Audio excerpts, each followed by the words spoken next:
Cek cek.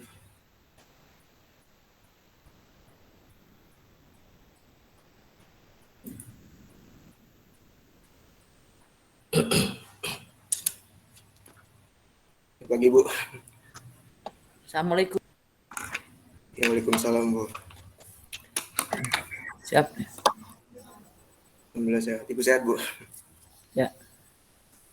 Iya. Saya mulai saja Bu. Sambil nunggu Ibu Atik juga belum hadir. Saya sudah kabari Ibu Atik. Ya baik. Bismillahirrahmanirrahim. Assalamualaikum warahmatullahi wabarakatuh. Waalaikumsalam warahmatullahi wabarakatuh. Waalaikumsalam warahmatullahi Waalaikumsalam wabarakatuh. wabarakatuh. Ya, Alhamdulillahirrahmanirrahim. Wassalatu wassalamu ala asrofil anbiya'i wal mursalin wa ala alihi wassabihi ajma'in. Rabbi shrah li sadri wa yassir li amri wahlul 'uqdatam min lisani yafqahu qawli amma ba'du. Yang terhormat Bu Neneng, selamat pagi Bu, kabar? Ya, dan teman-teman semua yang saya banggakan. Ya, apa kabar semua pagi ini? Apa sudah segar semua nih? Alhamdulillah. Ya, yang lain tolong dinyalakan kameranya ya selama pembelajaran berlangsung. Dan tolong sekarang dinyalakan dulu kameranya. Kita akan screenshot dulu yang hadir pertama nih, yang hadir pagi-pagi. Tolong semua dinyalakan kameranya ya.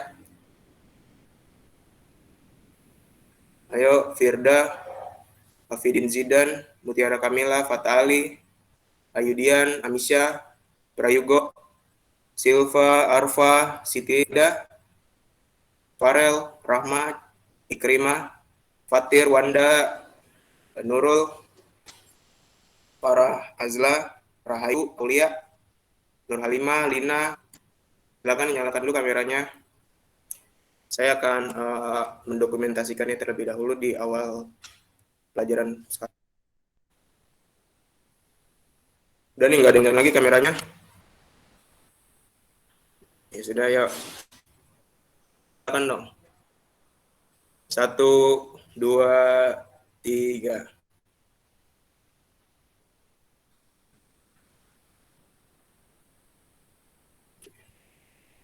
Sebentar.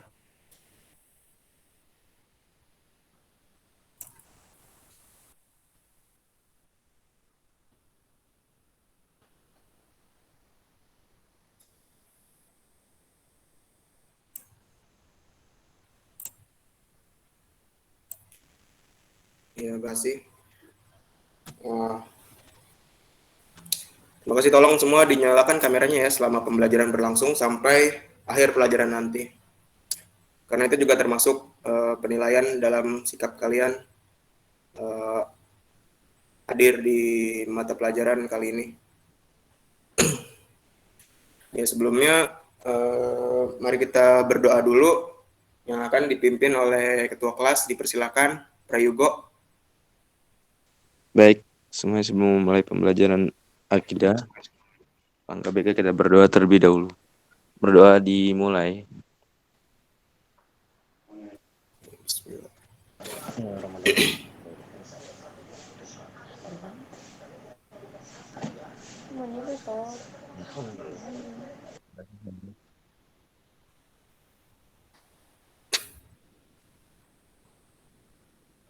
Ya.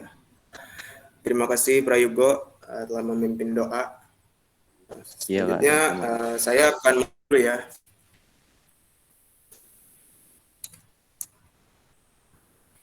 Pertama Afidin Zidan kepada Hadir. ya. Terus Aliza Kristi sudah hadir. Hadir Kak. Terus selanjutnya Alia Rahma apa sudah hadir?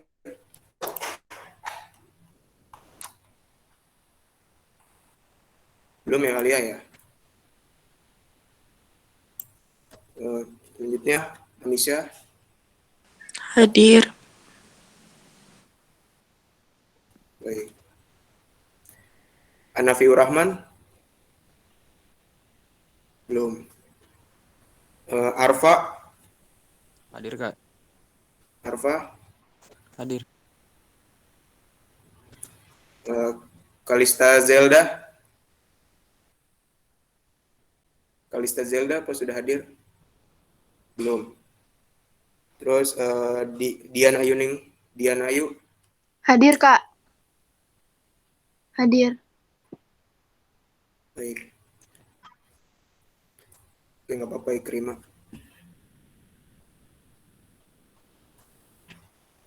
Diwan, Hadir Kak. Alhamdulillah. Diwan Zian.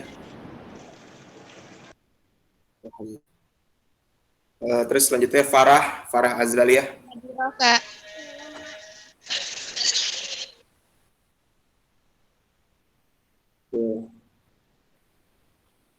Terus Farel Goisan. Hadir Kak. Baik. Selanjutnya Fatir Azam. Hadir Kak. Baik. Firda Haliza. Hadir, Kak.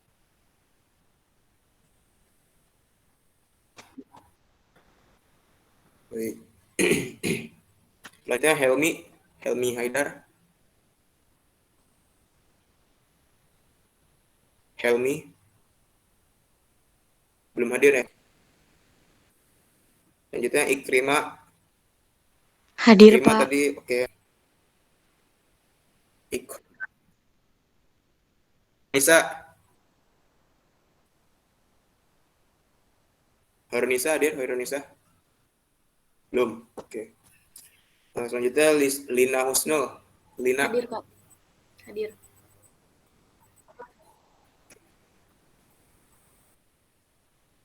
Muhammad Arya apa sudah hadir? Belum ya. Baik. Muhammad Fatali. Fatah. Hadir gak tuh? Fatali. Oh ya tadi Fatali ini ya nganterin ke pasar ya. Muhammad Irfan.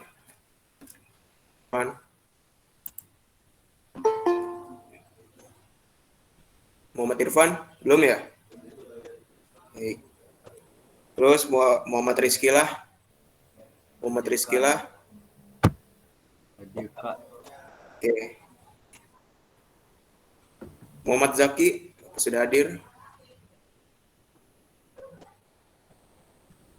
Muhammad Zaki belum ya. Terus Mutiara Kamilah sudah hadir. Mutiara Kamilah. Oke. Najwa Amelia. Najwa belum ya. Terus Nur Halimah. Hadir, Kak. Oke, baik. Nurul Izzatun. Nurul Hadir, Izzah. Kak. Baik. Prayugo. Hadir Kak, hadir. Baik. Rahma Cika. Hadir, Kak. Rahma Cika. Oke. Hadir. Selanjutnya Raditya Bagas. Hadir, Kak. Hadir. Baik. Rahayu Aulia. Hadir, Kak. Oke.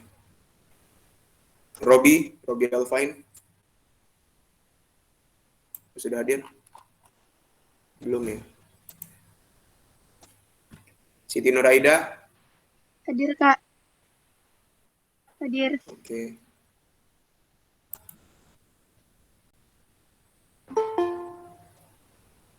Silva Rusdah. Silva.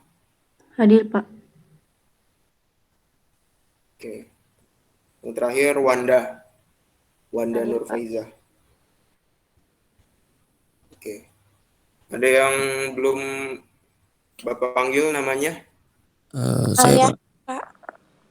Oh, Jai Pak. Oh, Alia sama Zaki ya? Oke. Iya, Pak Zaki hadir, Pak. Baik. Sebelum kita mulai materi hari ini, masih ada yang ingat gak materi kita di bab sebelumnya itu membahas tentang apa? Di bab 4. Ada yang masih ingat gak?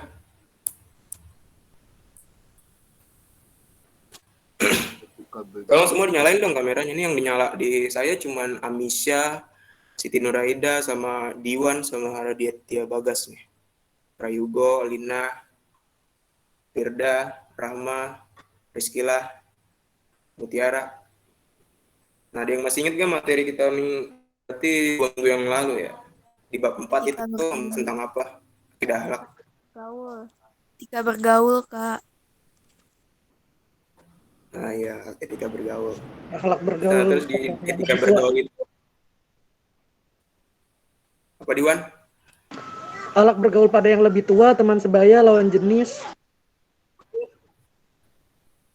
Iya, iya baik. Ya, jadi di etika bergaul itu dibahas tentang yang lebih tua, etika bergaul dengan yang lebih tua, etika bergaul dengan yang lebih muda, etika bergaul dengan lawan jenis, dan dengan yang teman sebaya. Ya baik. Berarti masih pada ingat ya materinya. Minimal poin-poinnya aja lah, nggak apa-apa. Nah, jadi materi kita hari ini tuh masuk ke bab 5. Bab baru lagi, bab 5 membahas tentang suri tauladan 4 imam mazhab. Nah, tahu gak 4 imam mazhab itu siapa aja? 4 imam itu. Ada yang tahu? Tahu, Kak. Ya, coba siapa aja 4 imam itu yang dimaksud 4 imam mazhab. Imam Hanafi, Imam Maliki, Imam Asy-Syafi'i, Imam Ahmad Hambali. Ya, baik. Bagus, Nur Halimah. Yang lain, coba. Ada yang bisa mengulang? Tadi yang perempuan, sekarang yang cowok coba nih. Siapa yang cowok yang berani? Saya Kak. Ya, silakan Prayugo. Imam siapa aja imamnya? Imam Hanafi, Imam Maliki, Imam Syafi'i, dan Imam Hambali, Kak. Ya, baik. Tadi Zaki mau menyampaikan? Zaki? Udah, Pak. Tadi sama Ibu. Salah. Nggak apa-apa. Nggak apa-apa, sebutin aja. Biar makin teringat gitu di kepala.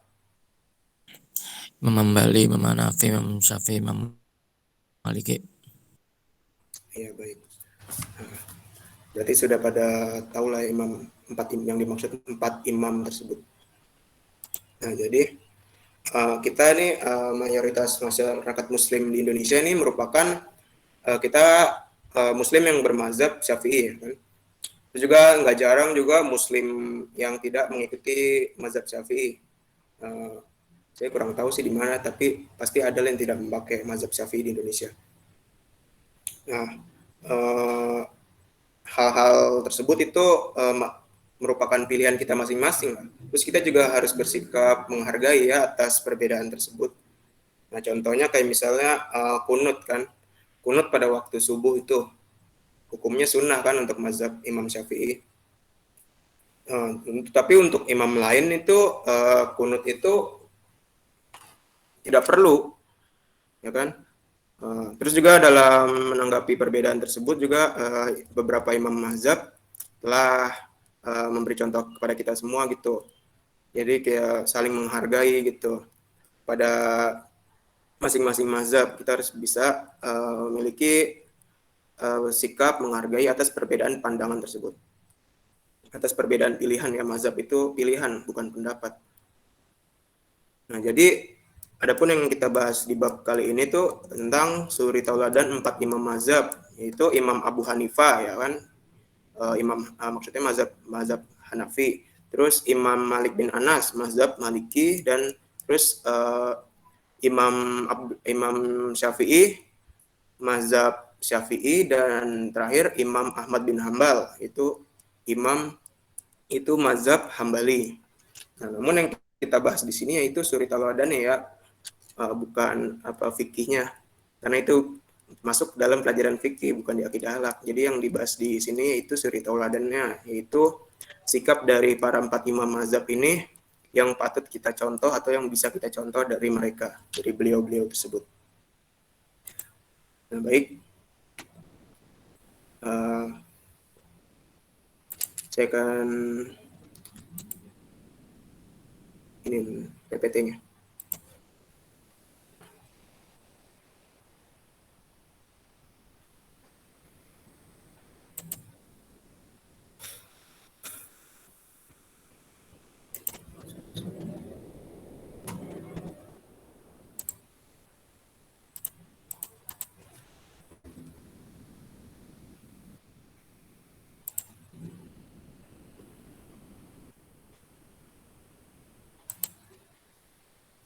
Apa sudah muncul belum?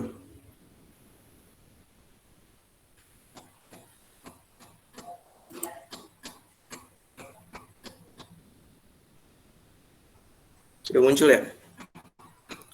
Suara saya kedengeran nggak sih? Udah, Suara Kak. saya putus-putus ya? Suara saya putus-putus nggak? Enggak, Kak. Enggak, Kak. Oh, laptop saya nggak. Sebentar.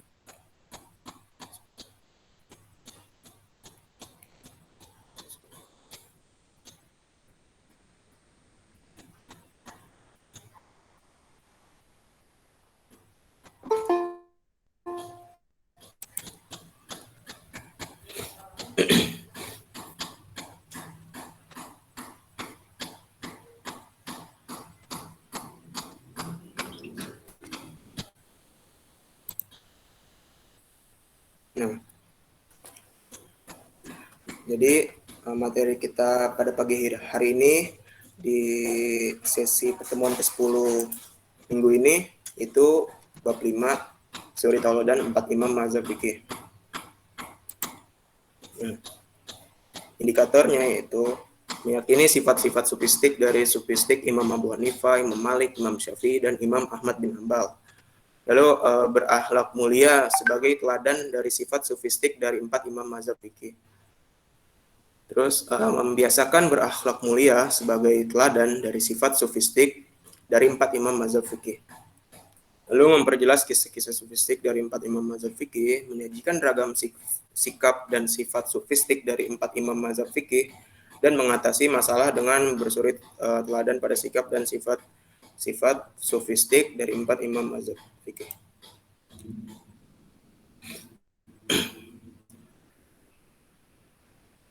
Kemudian tujuan pembelajaran hari ini itu diharapkan peserta didik dapat menghayati sifat-sifat Imam Abu Hanifah, Imam Malik, Imam Syafi'i, dan Imam Ahmad bin Hanbal.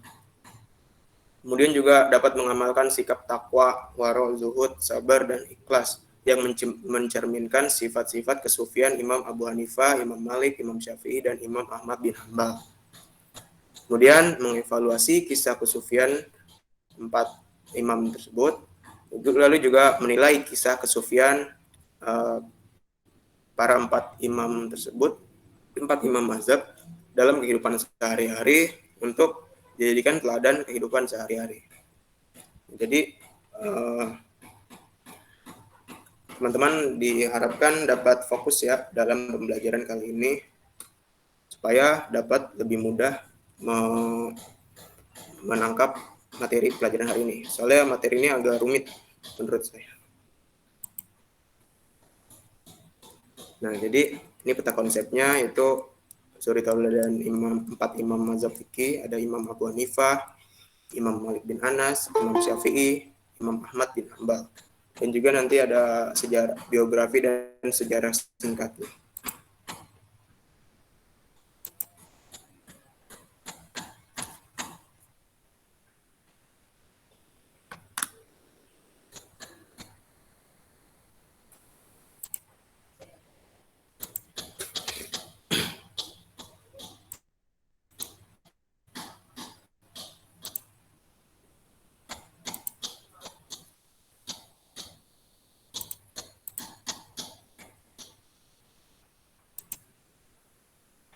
Nah, yang pertama ini ada dari Imam Abu Hanifah. Ini biografinya Imam Abu Hanifah. Nah, nama bernama nama aslinya yaitu Nu'man bin Sabit bin Marzuban atau lebih dikenal bernama Abu Hanifah. Nah, beliau lahir di kota Kufah pada tahun 80 Hijriah atau 699 Hijri. 80 Hijriah atau 699 Masehi. Dan wafat di kota Baghdad pada tahun 150 Hijriah atau 767 Masehi. Kufah ini Kufah dan Baghdad ini ada di Irak ya.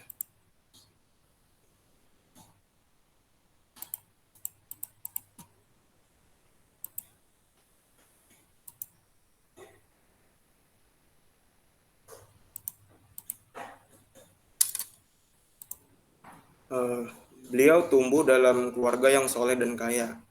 Ayahnya, Sabit, merupakan seorang pedagang sutra yang masuk Islam masa pemerintahan Khulafaur Rasyidin.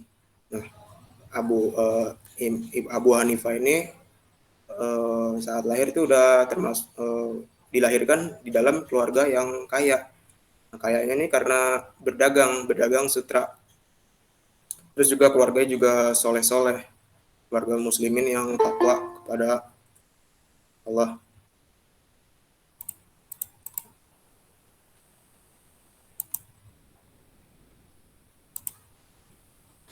Nah, sejak kecil beliau ini Abu Hanifah juga sudah hafal Al-Quran.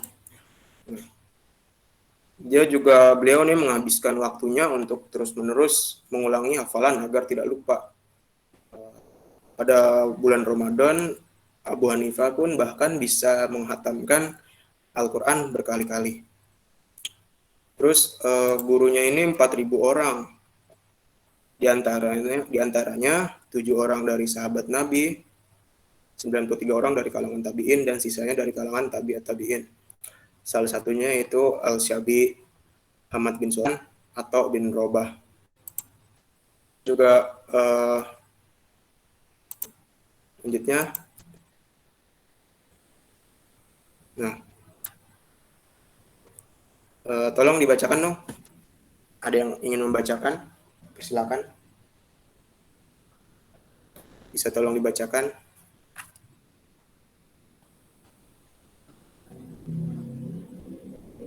Ayo, ada yang ingin membacakan? Saya, Kak. Iwan, Nurul. Siapa? Amelia. Ya. Amel.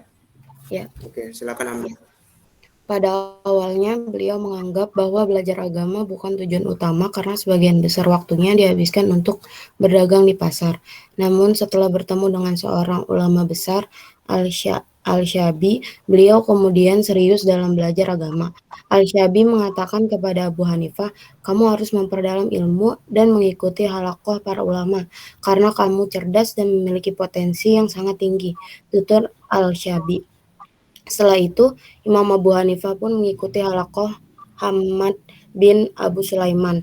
Beliau belajar selama 18 tahun kepada Hamad sampai guru beliau wafat pada 120 Hijriah. Imam Abu Hanifah pernah pergi dari Kufah menuju Makkah untuk menunaikan ibadah haji dan berziarah ke kota Madinah. Dalam perjalanan ini, beliau berguru kepada Atta bin Abi Rabah, ulama terbaik di kota Mekah dari generasi tabi'in. Abu Hanifah hidup dalam dua kekuasaan Umayyah selama 5 tahun dan 18 tahun dengan Abbasiyah. Saat Bani Umayyah ataupun Abbasiyah, Imam Abu Hanifah pernah ditawari jabatan hakim dan menolak tawaran tersebut. Hal tersebut membuatnya dipenjara dan dicambuk berkali-kali hingga akhirnya beliau keluar dari penjara dan wafat. Ya, baik. Terima kasih ya Najwa atas telah membantu untuk membacakan kisahnya ini. Nah, jadi pada awalnya ini Abu Hanifah ini menganggap belajar agama itu bukan tujuan utama dalam hidupnya. Nah, dia taunya itu tujuan utama hidupnya itu untuk berdagang di pasar, untuk membantu keluarganya. Karena emang keluarganya ini sudah turun-temurun berdagang di pasar sebagai pedagang ya. Jadi kemudian Abu Hanifah ini bertemu dengan salah seorang ulama besar, yaitu Al-Syabi. Nah, Al-Syabi ini ulama besar tersebut mengatakan kepada beliau Abu Hanifah, kamu harus memperdalam ilmu dan mengikuti halaqah para ulama karena kamu cerdas dan memiliki potensi yang sangat tinggi, kata Al-Syabi. Nah, sejak saat itu juga Abu Hanifah mulai serius dalam belajar agama, kan? Lalu Abu Hanifah pun mengikuti halaqah Ahmad bin Sulaiman. Kemudian Abu Hanifah itu belajar selama 18 tahun kepada Ahmad sampai guru beliau wafat pada 120 Hijriah. Imam Abu Hanifah pun pernah pergi dari Kufah menuju Mekah untuk menunaikan ibadah haji, lalu berziarah ke kota Madinah.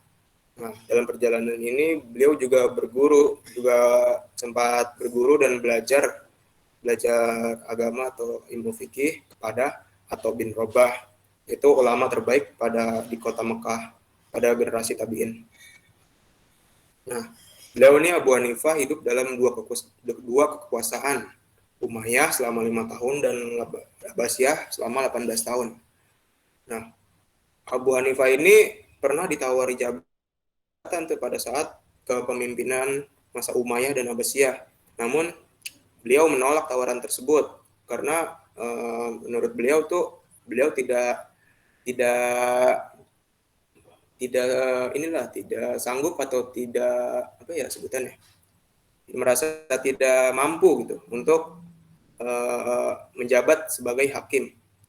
Nah, hal tersebut membuatnya dipenjara dan dicambuk berkali-kali karena menolak tawaran dari pemimpin pada saat itu. Akhirnya beliau dipenjara, lalu keluar dari penjara dan akhirnya wafat.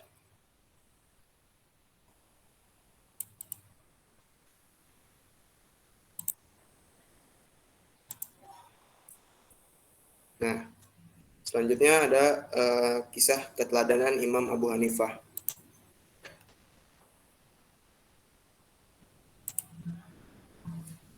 Boleh tolong dibacakan? Ada yang ingin membacakan? Kak. Siapa? Saya, Kak. Firda ya? Oke, Firda. Kisah keteladanan Imam Abu Hanifah. Yang pertama, dia ulama yang terbuka. Imam Abu Hanifah dikenal dengan ulama yang terbuka. Beliau mau belajar dengan siapapun, semisal dengan tokoh Mu'tazilah dan Syiah. Kedua, dia tidak fanatik dengan pemikiran gurunya. Sa'id bin Abi Arubah mengatakan, saya pernah menghadiri kajian Abu Hanifah dan dia memuji Utsman bin Affan. Saya tidak pernah sebelumnya mendengar orang memuji Utsman di Kufah. Sikap terbuka ini tertanam karena terbiasa hidup dengan kelompok yang berbeda. Yang ketiga, dia menjaga adab. Beliau menjaga adab.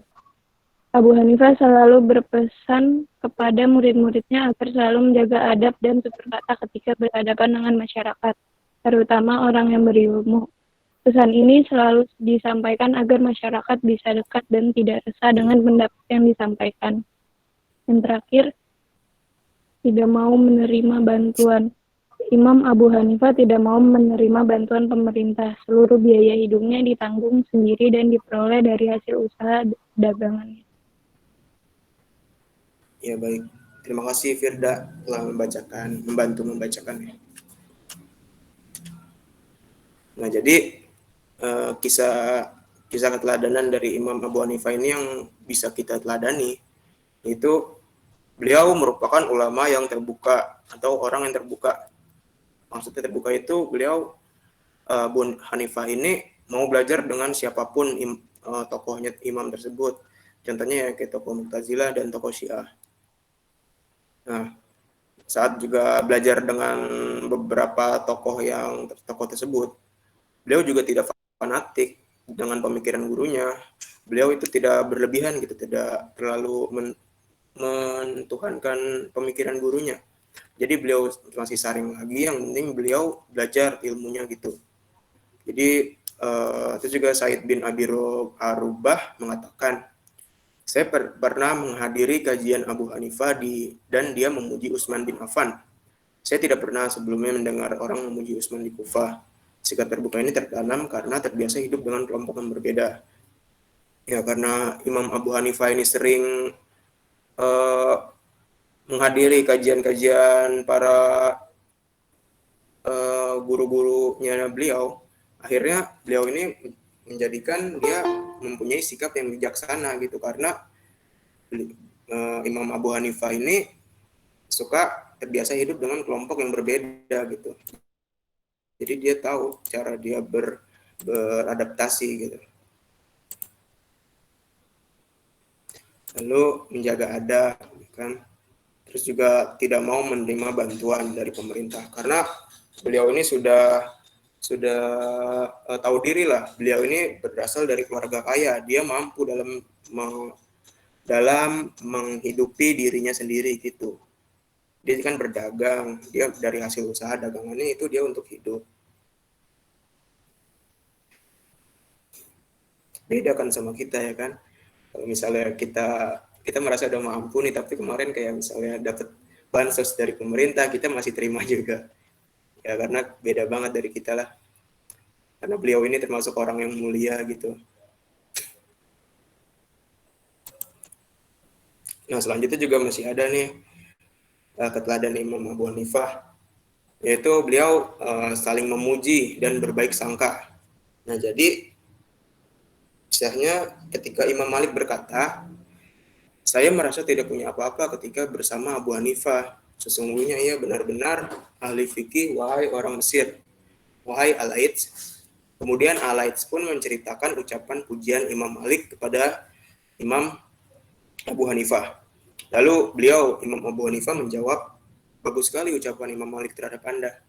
Dan beliau menambahkan, demi Allah, saya belum pernah melihat orang yang lebih cepat memberikan jawaban yang benar dan zuhud serta sempurna. Nah jadi Imam Abu Hanifah ini orangnya tidak gila pujian ya. Dia tuh kalau ada yang memuji dia, nah dia puji balik orang tersebut. Dan juga dia selalu berprasangka baik. Ya kalau dipuji tuh dia berprasangka baik. Ini orang memuji saya muji balik dia gitu. Artinya dia itu berhusnuzon, selalu berhusnuzon. Nah, kemudian bersikap terbuka dan mau terima kritikan. Nah, Imam Abu Hanifah ini merupakan seseorang yang tidak menganggap bahwa pendapat selain dirinya adalah salah. Bahkan beliau sering mengatakan, apa yang aku sampaikan ini adalah sekadar pendapat. Ini yang dapat aku usahakan semampuku. Terus jika ada pendapat yang lebih baik dari ini, ya lebih patut diambil. Beliau juga pernah ditanya, Tuan Abu Hanifah, apakah fatwa yang akan Anda sampaikan telah sungguh-sungguh benar? Tidak ada keraguan lagi. Nah, Abu Hanifah pun menjawab, demi Allah, aku tidak tahu. Barangkali keliru sama sekali. Nah, jadi dari kedua pernyataan Imam Abu Hanifah ini membuktikan bahwa beliau merupakan orang yang terbuka dan toleransi. Beliau pun bersedia mencabut atau meralat pendapatnya ya. Terus juga meralat pendapatnya jika keliru, dan juga Abu Hanifah ini tidak segan berterima kasih kepada orang yang mengkoreksi pendapatnya jika salah, ada yang salah. Juga Abu Hanifah ini tidak merasa harga dirinya jatuh karena mengakui hal itu. Nah. Selanjutnya Imam Malik bin Anas. Tolong boleh dibacakan, ada yang ingin membacakan?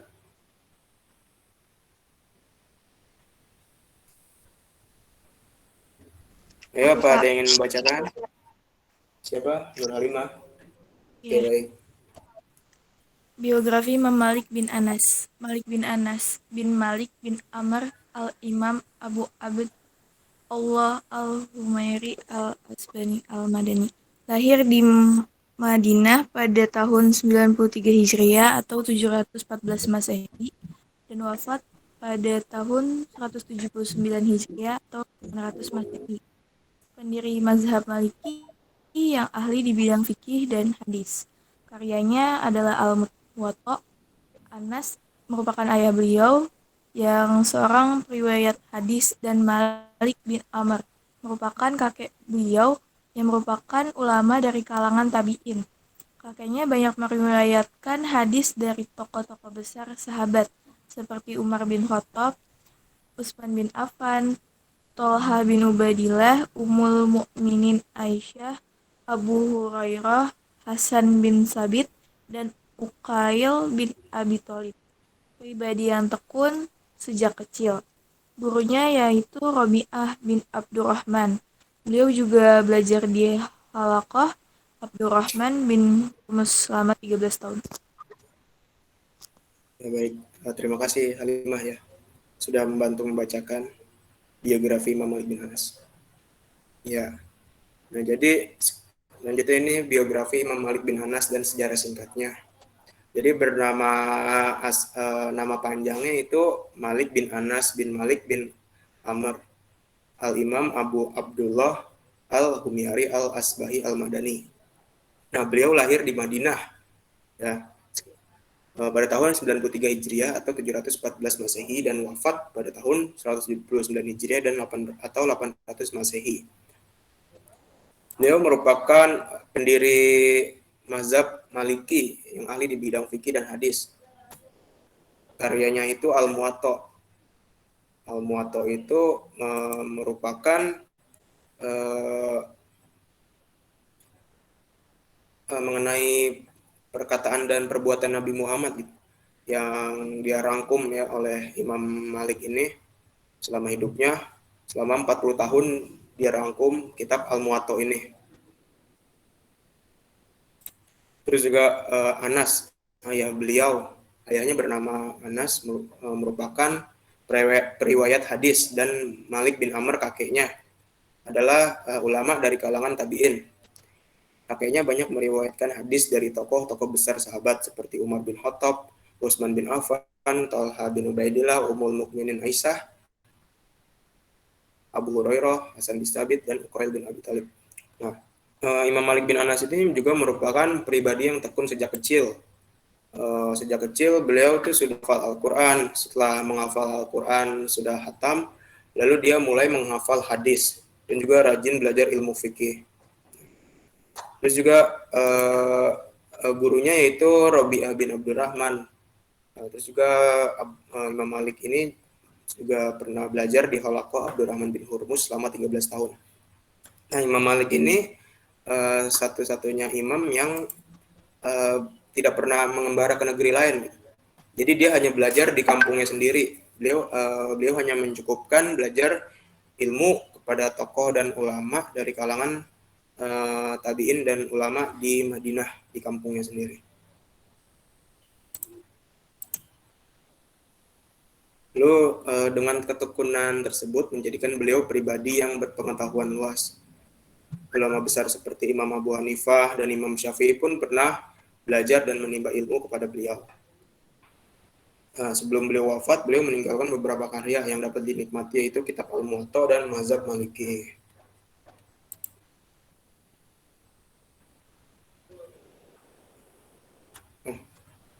Kisah Imam Malik yang perlu kita teladani atau yang bisa kita teladani yaitu beliau ini berani berkata tidak tahu.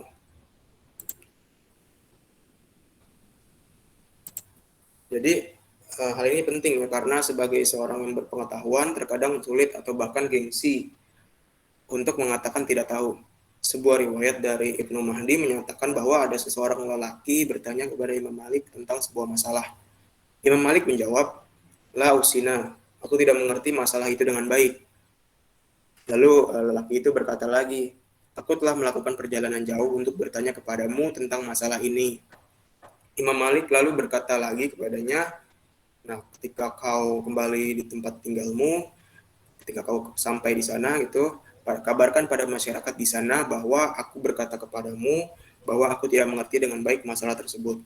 Nah, jadi maksudnya ketika lelaki ini telah sampai di tempat tinggalnya, suruh Imam Malik ini menyuruh kepada lelaki tersebut sampaikan kepada masyarakat di sana bahwa Imam Malik tidak tahu apa masalah apa pendapat masalahnya yang bisa dipecahkan oleh Imam Malik tersebut. Dan jadi di sini tuh Imam Malik itu termasuk orang yang jujur gitu ya, tidak takut menerima kritikan yang buruk karena dia sudah sebagai imam, ada masalah yang ditanyakan kepada dia oleh seseorang, namun dia tidak sanggup untuk menjawabnya, atau dia bahkan tidak tahu masalah tersebut. Jadi ini orang Imam Malik ini berani berkata tidak tahu. Terus juga beliau merupakan pribadi yang jujur ya, tidak memaksakan atau mengada-ngada jawaban untuk menjawab suatu masalah tanpa didiskusikan dahulu bersama orang-orang berilmu lainnya gitu, di kalangan beliau. Itu kan ini juga kisah teladan yang ini juga beda banget kan sama kita. Kadang-kadang kita juga kalau misalnya ditanya sama orang atau sama orang tua kita, padahal kita belum tahu itu apa kita jawabannya, tapi kita suka mengada-ngada jawaban. Pasti itulah kita banget lah ini kalau misalnya kita suka mengada-ngada jawaban. Nah, selanjutnya biografi Imam Syafi'i. Ini yang imam ketiga, itu biografi Imam Syafi'i dan sejarah singkatnya.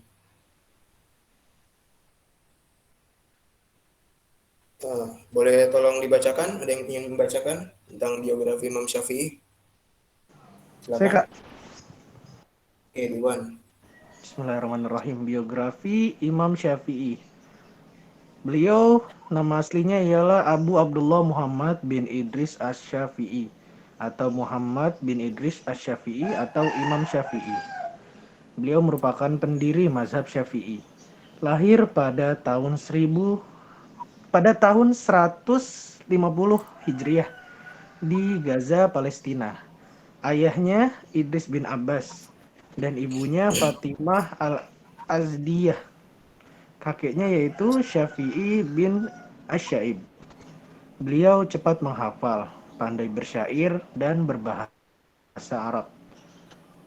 Muslim bin Khalid Az-Zanji, Abdurrahman bin Abu Bakar Al-Maliki, Said bin Salim, Fudail bin Al-Ayyad, Imam Malik bin Anas, dan beberapa ulama lainnya pada bidang fikih.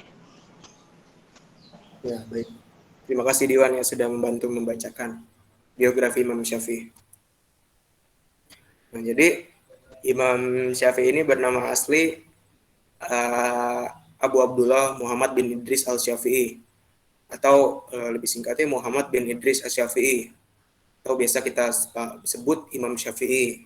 Nah, beliau merupakan pendiri mazhab Syafi'i ya, yang sekarang di Indonesia ini mayoritas menggunakan mazhab Syafi'i. Beliau lahir pada tahun 150 Hijriah di Gaza, Palestina. Ayahnya bernama Idris bin Abbas, ibunya Fatimah al-Azdiyah, dan kakeknya yaitu Syafi'i bin Asy-Syaib. Nah, jadi ada kisahnya, yaitu ketika ayahnya Imam Syafi'i, yaitu Idris bin Abbas, mengetahui bahwa istrinya atau ibunya Imam Syafi'i ini, Fatimah al-Azdiyah, sedang mengandung. Nah, Idris bin Abbas berkata, "Jika engkau melahirkan seorang putra, maka akan aku namakan Muhammad, dan aku akan panggil dengan nama salah seorang kakeknya, yaitu Syafi'i bin Asy-Syaib." Nah, jadi ayahnya Imam Syafi'i ini sudah memberi nama saat Imam Syafi'i masih di dalam kandungan ibunya. Nah, juga saat usia Imam Syafi'i masih 2 tahun, ayahnya meninggal. Nah, selanjutnya beliau ini merupakan orang yang cepat menghafal. Nah, cepat menghafal Al-Quran, lalu setelah menghafal Al-Quran mulai menghafal hadis dan belajar fikih. Dan juga beliau pandai bersyair dan berbahasa Arab dengan baik. Nah, di sini ada gurunya, yaitu Muslim bin Khalid Az-Zanji, Abdurrahman bin Abu Bakar Al-Maliki, Said bin Abi Salim, Fudail bin Al-Ayyad, Imam bin Anas, dan beberapa ulama lainnya pada bidang fikih.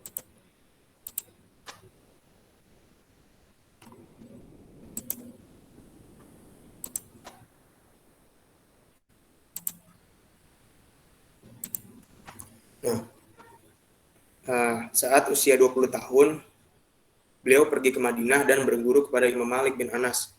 Nah, pada bidang fikih, ia mengaji kitab Muwatta kepada Imam Malik dan menghafalnya dalam 9 malam. Beliau sangat mengagumi Imam Malik di Madinah. ya, dan Imam Sufyan Uyainah di Mekah. Hal itu terlihat ketika menjadi imam, beliau pernah menyatakan seandainya tidak ada Malik bin Anas dan Sufyan bin Uyainah, niscaya akan hilanglah ilmu dari Hijaz. Selain kepada Imam Malik, beliau juga belajar beberapa ulama besar lainnya di Madinah seperti Ibrahim bin Sa'ad, Ismail Jafar, Ataf bin Khalid, Abdul Aziz Ad-Darwadi. Nah, jadi beliau ini saat usia 20 tahun, dia juga sudah mengembara ke Madinah untuk belajar di sana dan berguru kepada Imam Malik bin Anas untuk belajar bidang fikih. Juga beliau mengaji kitab Muwatta kepada Imam Malik yang merupakan karyanya Imam Malik, dan juga karena kepandaiannya, karena ketekunannya dalam belajar dan kecepatannya dalam menghafal, dia udah dapat menghafal kitab Muwatta tersebut selama 9 malam. Nah, Imam Malik pun mengagumi Imam Syafi'i ini di Madinah. Dan kemudian di Mekah gurunya itu Imam Sufyan bin Uyainah. Nah, beliau juga pernah menyatakan Imam Syafi'i ini seandainya tidak ada Malik bin Anas dan Sufyan bin Uyainah, maka niscaya akan hilanglah ilmu dari Hijaz. Selain kepada Imam Malik, beliau juga belajar kepada beberapa ulama besar lainnya di Madinah. Nah, yang Hijaz ini yaitu tempat terletaknya kota suci Mekah dan Madinah. Ya. Setelah belajar di Madinah, beliau melanjutkan perjalanan ke Yaman dan belajar kepada Mutarrif bin Mazin, Hisam bin Yusuf Al-Qadli, dan banyak lagi yang lainnya. Kemudian beliau melanjutkan belajarnya kepada Muhammad bin Al-Hasan, seorang ahli fikih, Ismail bin Ulayyah, dan Abdul Wahab As-Saqafi di negeri Irak. Setelah itu beliau bertemu dengan Ahmad bin Hambal atau Imam Hambali di Mekah tahun 187 Hijriah dan di Baghdad tahun 195 Hijriah. Nah, darinya juga Imam Syafi'i ini menimba ilmu fikihnya, usul mazhabnya, dan penjelasan nasik dan mansuknya. Di Baghdad, Imam Syafi'i menulis perkataan lamanya yang disebut Qaul Qadim, dan di Mesir pada tahun 200 Hijriah beliau menuliskan perkataan baru Qaul Jadid. Selanjutnya, nah, tolong ada yang ingin membacakan keteladanan Imam Syafi'i yang bisa kita teladani, yang perlu kita teladani. Saya, Kak. Ayo, Pak. Oke. Silakan, Nafiur Rahman. Keteladanan Imam Syafi'i yang perlu kita teladani. Tidak sewenang-wenang meskipun kepada murid. Suatu hari, Imam Syafi'i yang saat itu berada di Mesir memanggil seorang muridnya yang bernama Rabi bin Sulaiman. Imam Syafi'i berkata, "Wahai Rabi, ini surahku. Pergilah dan sampaikan surah ini kepada Abu Abdillah atau Imam Ahmad bin Hambal. Sesampai di sana, kamu tunggu jawabannya dan sampaikan padaku." Setelah Rabi menyampaikan, kemudian Imam Ahmad mencopot salah satu baju gamis yang menempel di tubuhnya dan memberikannya kepada Rabi. Rabi pun kembali ke Mesir dan segera menemui Imam Syafi'i dan memberikan surah balasan dari Imam Ahmad. Setelah itu, Imam Syafi'i bertanya, apa yang diberikannya padamu? Rabi menjawab, ia memberikan baju gamisnya. Kemudian Imam Syafi'i berkata, aku bukan hendak menyusahkanmu dengan memintamu memberikan baju itu padaku. Namun basuhlah baju itu, kemudian berikan air basuhannya padaku, agar aku bisa bertabaruk dengannya. Imam Rabi menjelaskan, bila Imam Syafi'i menyimpan air tersebut dan menggunakannya untuk cuci muka setiap hari, hal ini menunjukkan bahwa hubungan guru dan murid ini tak menghalangi untuk bertabaruk sebagai bentuk pengakuan akan kesalehan dan keilmuan seseorang. Iya, baik. Terima kasih ya, Anafiu. Ini panggilannya Vio ini, Anafi. Iya, Kak. Terima kasih ya, Vio, telah membantu membacakan keteladanan Imam Syafi'i. Nah, jadi ini kan ada dua ya. Yang di sini yang pertama ini keteladanan Imam Syafi'i yang perlu kita teladani, yaitu beliau merupakan orang yang tidak sewenang-wenang meskipun kepada murid walaupun dia guru, atau orang yang anggapannya orang yang ilmunya lebih tinggi lah Imam Syafi'i ini, tapi beliau juga tidak merendahkan muridnya gitu, tidak sombong kepada muridnya. Jadi waktu itu Imam Syafi'i ini sedang berada di Mesir, memanggil muridnya yang bernama Rabi bin Sulaiman. Nah, Imam Syafi'i ini berkata, menyuruh, wahai Robi, ini surahku, pergilah dan sampaikan surah ini kepada Abu Abdillah atau Imam Ahmad bin Hambal. Nah, lalu saat itu Robi pergi ke tempat Imam Ahmad, udah sampai di sana, tunggu jawabannya dan sampaikan lagi pesannya kepada Imam Syafi'i. Nah, lalu setelah sampai di sana dan ketemu dengan Imam Ahmad, lalu Imam Ahmad ini mencopot baju gamisnya yang menempel di tubuhnya, lalu memberikannya kepada Robi. Nah, setelah itu Robi pun kembali ke Mesir dan menemui Imam Syafi'i kembali. Nah, setelah itu juga Robi ini memberi surah balasan dari Imam Ahmad. Dan Imam Syafi'i ini bertanya, apa yang diberikannya padamu, Robi? Lalu Robi menjawab, ia memberikan baju gamisnya. Imam Ahmad memberikan baju gamisnya kepada saya gitu. Kemudian Imam Syafi'i ini berkata lagi, aku bukan hendak menyusahkanmu dan memintamu memberikan baju itu padaku, namun basuhlah baju itu, kemudian berikan air basuhannya padaku. Nah, jadi Imam Syafi'i ini meminta Robi untuk membasuh atau mencuci bajunya Imam Ahmad ini yang waktu itu masih jadi muridnya Imam Syafi'i, untuk diberikan air basuhannya itu, air cuciannya kepada Imam Syafi'i, agar Imam Syafi'i ini bisa bertabaruk dengannya.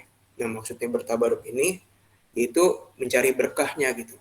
Jadi Imam Syafi'i ini tidak sombong gitu, walaupun Imam Ahmad muridnya. Nah, Imam Syafi'i ini mencari berkah dari muridnya juga, tidak cuman murid yang mencari berkah dari guru, cuman di sini guru juga Imam Syafi'i ini masih jadi guru mencari berkah kepada muridnya, itu Imam Ahmad. Nah, hal ini menunjukkan bahwa hubungan guru dan murid tidak menghalangi untuk bertabaruk sebagai bentuk pengakuan akan kesolehan dan keilmuan seseorang. Nah, jadi Imam Syafi'i ini sebagai bentuk pengakuan bahwa Imam Ahmad ini juga termasuk orang soleh dan orang yang punya ilmu. Jadi tidak hanya Imam Ahmad, ya, mungkin ada yang lain-lainnya juga tidak disebutkan, cuman di buku tidak disebutkan. Selanjutnya, ini yang kedua, ini keteladanannya yaitu mendamaikan perselisihan. Nah, jadi contohnya ini tentang pedoman hukum penganut mazhab Maliki dan Hanafi. Nah, jadi pada saat itu ada perselisihan tentang pedoman hukum yang terjadi di Mesir. Ya. Suatu ketika juga Ar-Rabi karena tahu hal tersebut menyampaikan kepada gurunya Imam Syafi'i, Ar-Rabi sebagai murid. Nah, Imam Syafi'i pun dikasih tahu bahwa kondisi di Mesir saat itu terbagi menjadi dua kelompok penganut mazhab, yaitu mazhab Maliki dan penganut mazhab Hanafi. Karena kedua kelompok ini itu kokoh terhadap pendapatnya masing-masing gitu. Kan? Terus juga akhirnya Imam Syafi'i pun memiliki niat untuk mendamaikan kedua kelompok tersebut, mendamaikan perselisihan kedua kelompok tersebut. Nah, perselisihan kedua kelompok itu terjadi karena cara pandang mereka yang berbeda dalam menggali hukum. Nah, jadi menurut mazhab Maliki, jika suatu persoalan hukum tidak ditemukan dalam Al-Quran, maka selanjutnya adalah mencari pada hadis Rasulullah Shallallahu Alaihi Wasallam, baik mutawatir ataupun ahad. Nah, menurut kelompok mazhab Hanafi, jika suatu persoalan hukum tidak ditemukan dalam Al-Quran, maka setelahnya yaitu hadis mutawatir saja yang dapat dijadikan landasan. Bila tidak ditemukan, maka selanjutnya dengan melakukan ijtihad dengan akal. Nah, contohnya di sini yaitu dalam bilangan salat witir. Nah, menurut mazhab Maliki, salat witir itu harus tersusun dari 2 dan 1 rakaat. Nah, menurut mazhab Hanafi, salat bilangan witir itu 3 rakaat dengan 1 kali salam. Dalam hal ini ia lebih memilih menggunakan qiyas karena sesuatu yang memiliki persamaan maka hukumnya sama. Menurutnya salat maghrib adalah witir siang dengan 3 rakaat, maka salat witir malam pun disamakan dengan jumlah rakaat yang sama, yakni 3 rakaat dengan 1 salam. Nah, menanggapi hal tersebut, Imam Syafi'i pun mengatakan kepada kedua mazhab, pada kedua kelompok pengikut mazhab Maliki dan Hanafi, itu mengatakan bahwa Rasul sholat witir dengan 1 rakaat. Oleh karena itu, bilangan rakaat witir adalah cukup 1 rakaat. Jadi seperti itu ya, mendamaikan perselisihan teladanan Imam Syafi'i.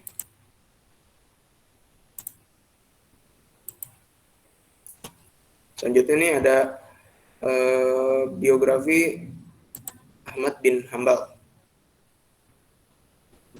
Ada yang ingin membacakan biografi Ahmad bin Hambal? Saya, Kak. Oke, silakan Farah. Biografi Imam Ahmad bin Hambal. Ahmad bin Muhammad bin Hanbal bin Hilal atau Ahmad bin Hanbal lahir di Baghdad pada bulan Rabiul Awal tahun 164 Hijriah. Saat masih kanak-kanak, Imam Ahmad bin Hanbal telah ditinggal wafat oleh ayahnya yang gugur dalam pertempuran melawan Bizantium. Sedangkan kakeknya, Hanbal adalah seorang gubernur pada masa dinasti Umayyah, penghafal Al-Quran, hadis, belajar ilmu fikih. Gurunya Abu Yusuf, Abdur Razak, Imam Syafi'i.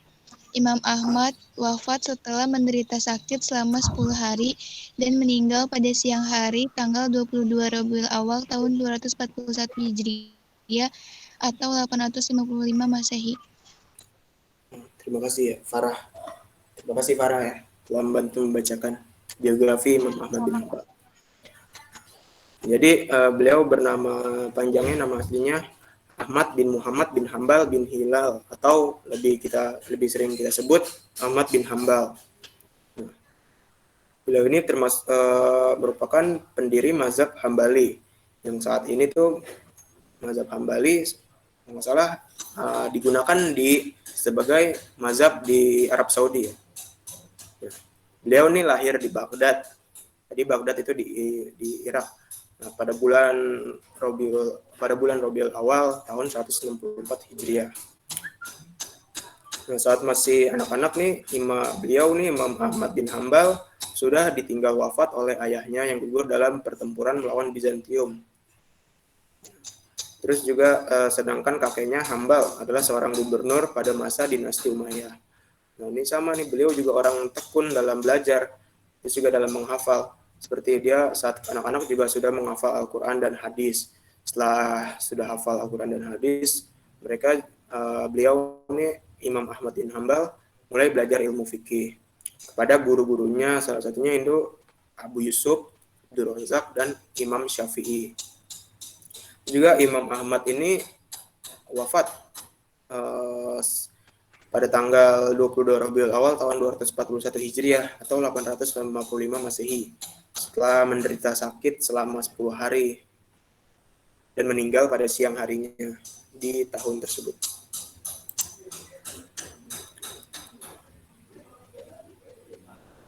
Nah, ada lagi yang ingin membacakan tentang sejarah singkatnya ini?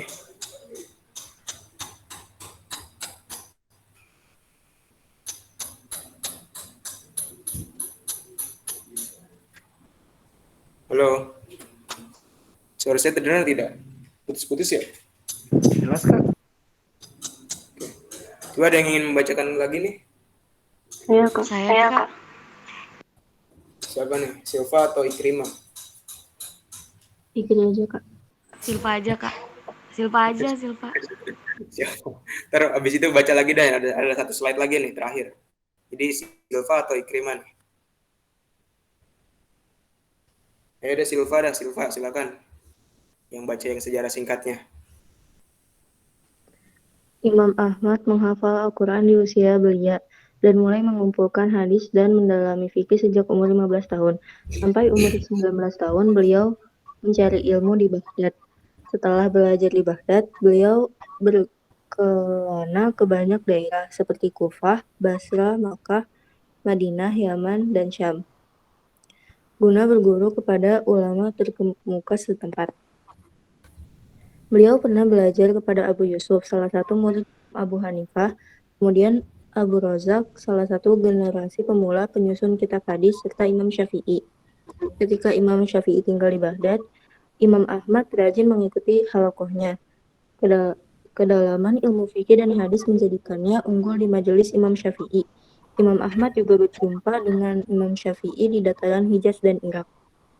Imam Syafi'i memuji sosok Imam Ahmad dengan mengatakan, "Aku keluar dari Irak dan tiada kutemui orang yang lebih mumpuni ilmunya dan zuhud dibandingkan Ahmad bin Hanbal." Imam Ahmad bin Hanbal baru menikah pada usia 40 tahun karena kecintaannya dan kegigihan beliau terhadap ilmu. Dan Imam Ahmad baru mendirikan majelis di kota Baghdad setelah wafatnya Imam Syafi'i.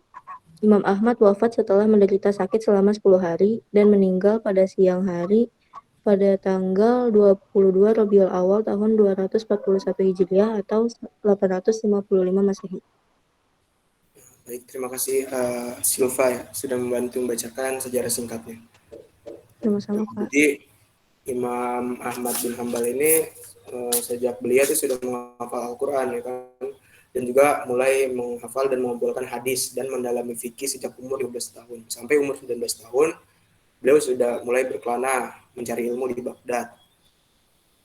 Terus juga beliau berkelana selain di Baghdad, Kufah, Basrah, Makkah, Madinah, Yaman, Syam, dan Syam guna berguru pada ulama terkemuka setempat. Juga beliau pernah belajar pada Abu Yusuf, salah satu murid Imam Abu Hanifah. Terus juga Abdul Razak, generasi pemula penyusun kitab hadis, serta Imam Syafi'i. Yang tadi kita sudah bahas Imam Syafi'i sebelumnya. Terus juga Imam Ahmad ini juga baru menikah pada usia 40 tahun. Kenapa? Karena beliau ini cinta dan gigih beliau terhadap ilmu. Jadi beliau ini orangnya yang termasuk yang selalu ingin mencari, yang tidak puas terhadap ilmu gitu. Beliau akan terus belajar mencari ilmu. Jadi beliau menikah baru pada usia 40 tahun. Jadi juga beliau ini Imam Ahmad baru mendirikan majelis di kota Baghdad setelah wafatnya Imam Syafi'i. Nah, jadi beliau ini masih menghormati lah gitu. Jadi ada gurunya Imam Syafi'i ini masih hidup, masih mendirikan majelis gitu. Nah, setelah Imam Syafi'i wafat dan berhenti majelisnya, nah baru ada Imam Ahmad yang mendirikan majelis untuk meneruskan jasa gurunya tersebut. Itu Imam Syafi'i. Nah, selanjutnya nih kisah Imam Ahmad bin Hanbal yang perlu diteladani. Tadi silakan Ikrimah jadi membaca. Kisah Imam Ahmad bin Hanbal yang perlu diteladani, yaitu cerdas dan gigih dalam menuntut ilmu. Imam Ahmad bin Hanbal dikenal sebagai pemuda yang cerdas dan gigih dalam menuntut ilmu. Pernah ada seseorang yang mempertanyakan kegigihannya itu. Ia berkata, "Sampai kapan kau terus mencari ilmu pengetahuan, padahal engkau kini telah mencapai kedudukan mulia di antara pencari ilmu." Kemudian beliau menjawab pertanyaan tersebut dengan singkat, "Aku akan membawa dawa tinta ini hingga ke liang lahat." Pernyataan tersebut mempertegas kegigihannya di dalam mencari ilmu. Artinya, ia tidak akan berhenti mencari ilmu hingga ajal menemuinya. Yang kedua, pada peristiwa lain, ada seseorang datang kepada Imam Ahmad bin Hanbal. Ia bertanya, "Beritakan kepada kami amalan apakah yang paling utama?" Beliau menjawab, "Menuntut ilmu." Orang tersebut bertanya kembali, "Bagi siapa?" Beliau menjawab, "Bagi orang yang benar niatnya." Sekali lagi orang itu bertanya, apa saja yang bisa membenarkan niat itu?" Beliau menjawab, "Dengan meniatkan dirinya agar bisa bertawadu dan menghilangkan kebodohan darinya." Selain itu beliau juga menambahkan, manusia sangat membutuhkan ilmu daripada kebutuhan makanan dan minuman, sebab makanan dan minuman dibutuhkan sekali dalam sehari atau lebih. Adapun ilmu, ia dibutuhkan sepanjang masa. Baik, terima kasih yang telah membantu membacakan kisah Imam Ahmad bin Hanbal yang perlu diteladani. Nah, jadi keteladanan Imam Ahmad bin Hanbal ini orang yang cerdas dan gigih dalam menuntut ilmu. Ya kan? Imam Ahmad bin Hanbal ini juga sebagai pemuda dikenal cerdas dan gigih dalam menuntut ilmu. Juga ada pernah seseorang menanyakan tentang kegigihannya. Orang tersebut berkata, sampai kapan engkau terus mencari ilmu pengetahuan, padahal engkau kini telah mencapai kedudukan mulia di antara pencari ilmu. Nah, dari sini tuh kita paham nih maksud orang tersebut, bahwa Imam Ahmad bin Hambal ini udah termasuk orang yang ulama yang mulia gitu, ulama yang dihormati gitu, karena pengetahuan yang luasnya tersebut. Tapi orang tersebut bertanya, sampai kapan kau mencari ilmu gitu, padahal engkau sudah berada di kedudukan mulia di antara pencari ilmu gitu, harusnya dia sudah mengajar gitu. Nah, tapi dia ini masih berguru gitu, si Imam Ahmad bin Hambal ini. Nah, kemudian Imam Ahmad bin Hambal menjawab pertanyaan tersebut dengan singkat, aku akan membawa dawat tinta ini hingga ke liang lahat. Pertanyaan tersebut mempertegas kegigihannya dalam mencari ilmu. Nah, itu artinya beliau tidak akan berhenti mencari ilmu hingga ajal menemuinya. Jadi maksudnya membawa dawat tinta ini itu membawa pengetahuan ilmunya dia gitu sampai dia wafat. Terus juga pada peristiwa lain ada seorang yang datang kepada Imam Ahmad bertanya, beritakan kepada kami amalan apa yang paling utama. Nah, Imam Ahmad menjawab, menuntut ilmu. Terus orang tersebut bertanya kembali, bagi siapa? Beliau menjawab, bagi orang yang benar niatnya. Nah, terus bertanya lagi, apa saja yang bisa membenarkan niat itu? Beliau menjawab dengan meniatkan dirinya agar bisa bertawadu dan menghilangkan kebodohan darinya. Jadi meniatkan dirinya agar kita bertawadu atau bersungguh-sungguh gitu dalam mencari ilmu, dan juga meniatkan agar menghilangkan kebodohan dari diri kita saat kita mencari ilmu. Jadi sungguh-sungguh gitu ya.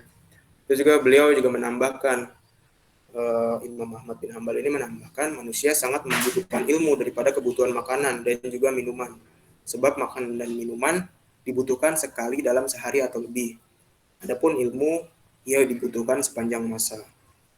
Ya. Baik. Sudah selesai materinya ini sampai ke 4 imam tersebut. Sampai sini materinya. Apakah ada yang ingin ditanyakan atau masih yang kurang paham terhadap materi kita pada pagi hari ini? Silakan, teman-teman. Saya menanya, Kak. Ya, siapa dulu nih? Nur Halimah atau Diwan dulu? Jadi Nur Halimah dulu, ladies first. Oke, silakan Nur Halimah. Itu udah diizinkan oleh Diwan. Apa yang menyebabkan mazhab Hanafi sama Malik itu berselisih? Apa yang menyebabkan mazhab apa tadi? Mazhab Hanafi sama Maliki berselisih. Oh iya, baik. Nah, tadi terus selanjutnya Diwan, silakan menanya apa? Kalau untuk saya sih, saya ingin bertanya, Pak. Tadi kan kita lagi membahas seputar 4 imam mazhab ya. Nah, kalau boleh tanya, mazhabnya ini tersebar di daerah mana aja, Kak? Di negara mana aja gitu? Udah sih itu aja. Jadi maksudnya sekarang 4 mazhab ini ada di negara mana saja gitu ya? Iya, persebaran ke Oke, mazhab. contohnya di mazhab Syafi'i di Indonesia gitu. Ya kan tadi kita baru bahas salah satunya mazhab Syafi'i terkenal di Indonesia gitu. Nah, kalau untuk mazhab yang lain sendiri gimana, ada di negara apa? Ya, baik. Terus apa ada lagi satu orang lagi yang ingin bertanya? Biar 3 orang. Saya ingin bertanya. Farel. Ya, silakan Farel. Iya, Kak. Kan tadi mazhab terbagi-bagi agama jadi 4. Kenapa mazhab itu terbagi-bagi? Kenapa tidak hanya satu saja? Oh, baik. Kenapa mazhab itu tidak hanya satu saja gitu ya? Iya, Kak. Ya, baik. Jadi langsung saya jawab saja ya. Yang pertanyaan pertama itu dari Halimah gitu. Nah, apa yang membuat mazhab Hanafi dan mazhab Maliki ini berselisih gitu? Kenapa mereka berselisih gitu kan ya, Halimah ya? Iya, Kak. Ini kok pada mati sih kameranya nih, coba dong tolong nyalain nih, saya doang yang nyalain. sama Lina sama Raditya Bagas. Diwan.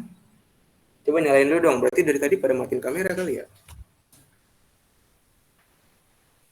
Ya nyalain dulu dong kameranya. Ini baru Nur Halimah, Diwan, Lina, Raditya Bagas, Silva, Amisha, Vio, Anafi. Nah, jadi apa yang menyebabkan kelompok tersebut berselisih ya? Nah, jadi kelompok tersebut tadi saya sudah jelaskan sedikit ya di materi bahwa kelompok tersebut ini berselisih karena perbedaan cara pandang mereka dalam menggali hukum gitu. Nah, contohnya yang tadi tuh perbedaannya mereka tuh menurut mazhab Maliki apa tadi itu ya? Bentar.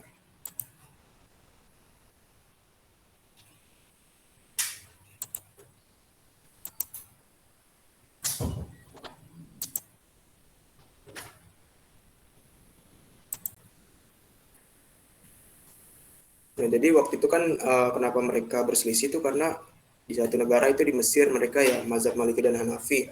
Mereka berselisih karena perbedaan cara pandang mereka dalam menggali hukum gitu, dalam pendoman hukumnya. Nah, kan kayak misalnya tadi mazhab Maliki itu jika persoalan hukum tidak ditemukan dalam Al-Quran, maka selanjutnya adalah mencari pada hadis Rasulullah. Terus juga jika mazhab Hanafi, terus menurut mazhab Hanafi, misalnya, jadi menurut mereka jika suatu persoalan hukum tidak ditemukan dalam Al-Quran, jadi setelah itu maka hadis mutawatir saja yang dapat dijadikan landasan. Lalu juga tidak ditemukan melakukan ijtihad dengan akal atau secara logika yang baik. Nah, contohnya yang tadi itu dalam bilangan sholat witir. Nah, menurut mazhab Malik itu sholat witir itu dua dan 1 rakaat. Nah, kalau mazhab Hanafi ini 3 rakaat dengan 1 kali salam. Nah, kalau menurut mazhab Syafi'i sholat witir itu cukup 1 rakaat. Ya seperti itu ya Halimah ya. Sudah jelas belum Halimah? Jelas, Kak. Jadi intinya terjadi karena perbedaan cara pandang mereka dalam menggali hukum. Nah, jadi waktu kayak mungkin masih belum bisa menghargai lah gitu kan, di dalam satu negara itu mereka penganut 2 mazhab gitu. Jadi ada 2 kelompok mazhab yang berbeda, itu mazhab Maliki dan mazhab Hanafi. Terus tadi yang kedua Diwan ya. Di daerah mana saja 4 mazhab ini sekarang gitu ya, di negara mana saja. Nah, saya juga sudah mempersiapkan itu tadi malam ya untuk pasti ada yang nanya nih apa tentang 4 mazhab ini sekarang di negara mana saja gitu. Jadi yang sekarang ini Hanafi itu penganut mazhab Hanafi, Imam Abu Hanifah. Sekarang ada di Kufah atau di Irak. Yang tadi kan tempat kelahirannya Imam Hanafi ya, Imam Abu Hanifah. Irak tuh penganut mazhab Hanafi. Terus juga ada di Mesir, Turki, India, Pakistan, dan Cina. Nah, selanjutnya juga mazhab Maliki. Mazhab Maliki awalnya itu di Madinah, ya kan, tempat kelahiran Imam Malik. Imam Malik itu lahirnya di Madinah tadi kan. Terus juga di Tunisia, di Libya, Bahrain, dan Kuwait. Nah, Syafi'i ini, Imam Syafi'i, yang pasti kita di Indonesia nih mayoritas memakai mazhab Syafi'i. Terus juga di Mesir juga ada memakai mazhab Syafi'i, di Libya, di Malaysia tetangga, Palestina, Cina, dan masih banyak lagi. Terus juga yang terakhir mazhab Hambali. Nah, mazhab Hambali ini tadi tempat kelahiran Imam Ahmad bin Hambal ini di Baghdad ya. Terus juga di Baghdad sekarang masih memakai mazhab Hambali, di Mesir, di Irak, dan sekarang juga di Arab Saudi itu yang mayoritasnya itu menggunakan mazhab Hambali. Ya seperti itu Diwan. Ya, terima kasih Kak penjelasannya. Alhamdulillah. Diwan ya. Nah, selanjutnya tadi yang terakhir Farel nih.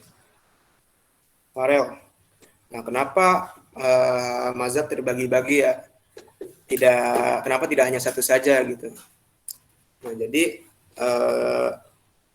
saya juga sudah baca kenapa mazhab itu terbagi-bagi, saya juga mencari tahu kenapa tidak hanya satu saja. Karena nggak semua umat Nabi itu bisa untuk melakukan dengan cara yang sama, kan ada mazhab yang menurut kita berat untuk dilakukan, tapi menurut para pengikutnya imam mazhab tersebut mudah untuk dilakukan, kan. Contohnya ya kayak misalnya umat pada zaman dahulu tuh mereka fisiknya masih pada besar, masih pada kuat-kuat, ya kan, badannya besar-besar. Nah, makin kesini umat sekarang nih, yang zaman sekarang makin saya pernah baca itu, jadi umat dahulu tuh badannya besar-besar gitu. Nah, yang zaman sekarang orang-orangnya fisiknya pada kecil-kecil gitu, nggak sebesar fisik pada umat zaman dahulu. Nah, jadi para imam mazhab ini membuat mazhab agar dapat memudahkan para umat untuk dipilih gitu. Bebas mau pakai mazhab yang mana, tidak hanya satu gitu. Boleh pakai mazhab Syafi'i, boleh pakai mazhab Hanafi, boleh pakai mazhab Hambali, dan boleh pakai mazhab Maliki. Seperti itu sih, Farel. Semoga bisa dipahami ya, Farel. Oke, Kak, terima kasih, Kak. Oke, terima kasih. Nah, saya rasa cukup kali ya untuk 3 penanya saja karena waktu sudah 8.33. Saya sebenarnya masih ada ini nih buat diskusi, cuman kayaknya nggak cukup. Jadi langsung kesimpulannya saja ya. Jadi kesimpulannya itu, kita sebagai orang awam yang masih belajar dalam beragama tuh, kita harus bisa mencontoh yang kita bahas tadi ya, kayak sifatnya mereka, karakternya mereka. Kayak misalnya tadi, sebentar. Seperti berbaik sangka, terus terbuka dan mau menerima kritikan, tidak fana tadi kan, menjaga adab, saling memuji, jujur dalam berkata dan bertindak, berani berkata tidak tahu, tidak sewenang-wenang terhadap murid, dan mendamaikan perselisihan. Yang terakhir juga tekun dalam menuntut ilmu sampai maut menjemput. Terus juga usahakan kita harus bisa meneladani dan mencontoh sikap para imam mazhab tersebut seperti itu. Nah, baik. Terus juga motivasi hari ini yaitu kita harus bisa belajarlah sejak dini. Teruslah berproses diri, jangan berpuas hati. Puas hati hanya untuk pribadi yang hendak berhenti, dan disitulah tempat ilmumu terhenti. Baik, mungkin cukup sekian materi dari saya hari ini. Untuk minggu depan kemungkinan kita akan mengerjakan tugas atau mungkin masuk ke bab selanjutnya ya, mengejar ketertinggalan karena kemarin sempat PTS yang harusnya itu kemarin bab 5 ya. Nah, jadi mungkin cukup sekian materi kita hari ini. Nah, di sini ada Bu Atik dan dosen pembimbing saya, Bu Neneng. Apa ada yang ingin ditambahkan kepada beliau-beliau, pada kami, murid-muridnya? Silakan Bu Neneng atau Bu Atik terlebih dahulu, silakan.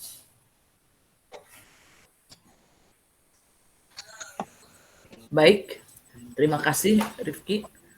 Assalamualaikum warahmatullahi wabarakatuh. Waalaikumsalam warahmatullahi wabarakatuh. Bapak Rifki dan adik-adik ya, mulai dari Raditya, Sylvia, Siti Nur Aida ya, dan Wanzi Nur Halimah dan teman-temannya ya. Alhamdulillah kita sudah mengikuti pembelajaran mengenai madhab ya, 4 madhab, madahibul arba dalam pembelajaran atau mapel fikih ya. Tadi sudah sangat jelas ya oleh Bapak Muhammad Rifki. Saya mengapresiasi ya, pembelajaran ini cukup efisien dan efektif ya. Hanya tadi mungkin pembagian waktunya terlalu banyak di diskusi, padahal yang satu mengenai studi kasus. Nah ini kan studi kasus itu model bagaimana supaya melatih berpikir kritis gitu ya, dari mempelajari satu kasus. Ya, nah itu makanya manajemen waktu itu penting ya. Tapi tidak mengapa, mungkin di lain kesempatan ini bisa diteruskan ya, supaya terlatih berpikir kritis bagi adik-adik ya. Ya barangkali itu saja. Selamat ya Rifki, jadi ujian sebenarnya ya bukan ujian, tetapi ini persyaratan untuk mengakhiri sebuah kegiatan, kan ada evaluasi gitu, yang bisa saya laporkan nanti. Ya, Ibu siapa yang dari MAN 9 hadir tidak? Terima kasih banyak atas bimbingannya selama ya kepada Guru Pamung. Saya atas nama dari Ketua Prodi Pendidikan Agama Islam Fakultas Agama Islam Universitas Islam Asy-Syafi'iyah, mudah-mudahan kerjasama ini akan terus berlangsung. Dan biasanya memang adik-adik yang sudah kelas 3 ya, kelas 12 ya, kalau tidak diterima di negeri kan bisa ikut Kak Rifki gitu loh, mengikuti Kak Rifki. Demikian barangkali, berikan applause kepada Bapak Rifki ya adik-adik, dan alhamdulillah. Kita semua. Assalamualaikum warahmatullahi wabarakatuh. Waalaikumsalam warahmatullahi wabarakatuh. Mungkin Bu Atik ingin berkomentar, menambahkan. Ya, terima kasih Kak Rifki. Assalamualaikum warahmatullahi wabarakatuh. Waalaikumsalam warahmatullahi wabarakatuh. Neneng Munajah selaku dosen pembimbing Kak Rifki dari Universitas Asy-Syafi'iyah. Saya juga sangat mengapresiasi Kak Rifki dalam proses kegiatan belajar mengajar PJJ ini. Kak Rifkinya sangat disiplin juga terhadap anak-anak, sangat anak-anak juga semangat untuk mengikuti kegiatan belajar mengajar ini, dan juga ilmu yang disampaikan kepada anak-anak ini semoga bermanfaat untuk anak-anak semuanya gitu. Dan Mas Rifki tetap semangat untuk proses kedepannya ini, masih ada ya jenjang berikutnya yaitu skripsi ya Mas ya. Semoga semua perjalanan sampai S1-nya dimudahkan oleh Allah. Amin ya Allah, amin. Terima kasih Mas Rifki dan Bu Neneng. Hanya itu yang bisa saya sampaikan. Assalamualaikum warahmatullahi wabarakatuh. Waalaikumsalam warahmatullahi wabarakatuh. Baik. Sebelum kita tutup materi hari ini, tolong Kak Yugo dipimpin kelasnya untuk membaca doa penutup aktivitas. Baik, sebelum kita tutup pembelajaran aktivitas ini, marilah kita berdoa terlebih dahulu dan ditutup dengan doa kafaratul majelis. Bismillahirrahmanirrahim.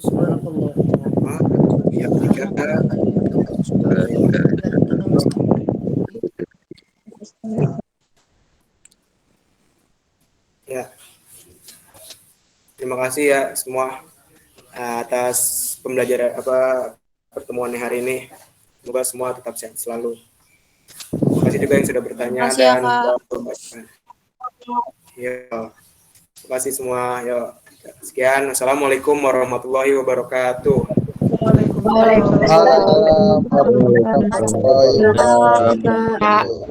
Mohon izin ya.